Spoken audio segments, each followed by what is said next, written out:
Summer. A hard time for everyone, but children are usually worst off. Their slides get full yield of the merciless sun, turning them into baking sheets that would fry every child to a crisp if it only dared to slide on it. But there is hope.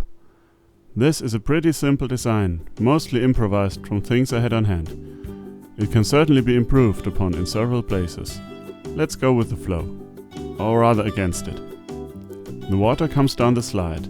It doesn't need to be a lot. As it turns out, this measly trickle is enough to keep the slide cool and the kids happy. The water reaches the top of the slide through a hose. You can fix it in place with clamps or duct tape. In this configuration, the end without any fittings and the hose pointing down the slide, it doesn't get in the way at all.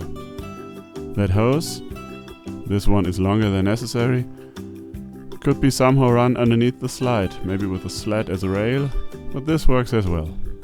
Eventually, it connects to a small pump. This was left over from an old hydroponics project, and it works pretty well for this. The reservoir used is a kiddie pool, and a small one at that. The foot of the slide is placed inside with a few pieces of wood to prevent damage to the pool.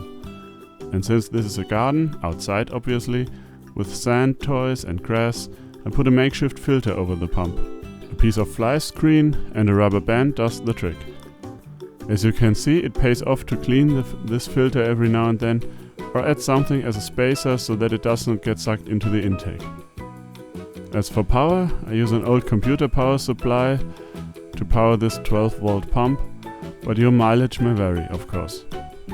Just make sure to keep the sensitive stuff away from the watery stuff. Does it work? You can bet your fried kids that it does. Although you will not have any fried kids with this. Thanks for watching, please subscribe and share, and remember to be inspired.